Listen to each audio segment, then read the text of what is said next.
కరీంనగర్ గడ్డపై బీజేపీ జెండా ఎగురవేశామని అన్నారు కేంద్ర మంత్రి బండి సంజయ్. 80 ఏళ్ల కల నెరవేరిందని ఆయన అన్నారు.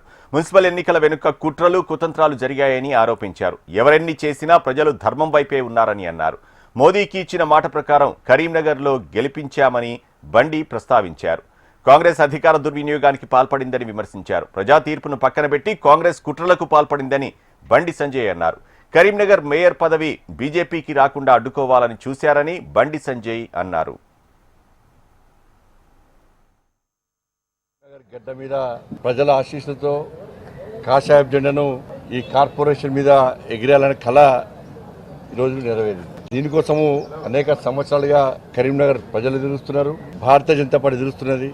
ఆ ప్రజల సహకారంతో ఆ ప్రజల యొక్క ఆకాంక్షను నెరవేర్చిన ఈరోజు చాలా సంతోషకరమైన రోజు.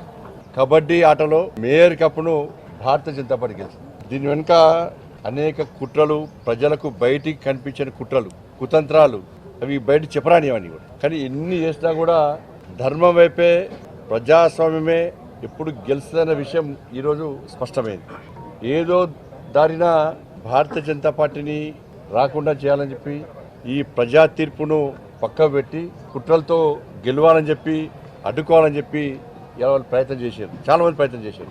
అన్ని పార్టీలు ఒకటేనే, Congress party, MIM party, BRS party అందరూ ఒకటే నడిచాడు.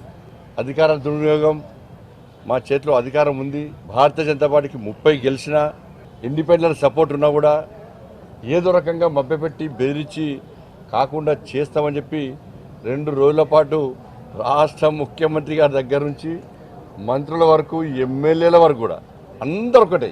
సార్, కరీంనగర్ కార్పొరేషన్లో భారతీయ జనతా పార్టీ గెలిపిస్తాం సార్. మా అమిత్ షా గారికి మాట ఇచ్చేసినాం, మా నితిన్ నబీన్ గారికి మాట ఇచ్చేసినాం. 80% కరీంనగర్ కార్పొరేషన్లో గెలిపిస్తాం. గెలిపించి ఇలా భారతీయ జనతా పార్టీ దమ్మెందో చూపడతామని చెప్పి వారికి ఇచ్చిన మాట ప్రకారం అందరం కలిసి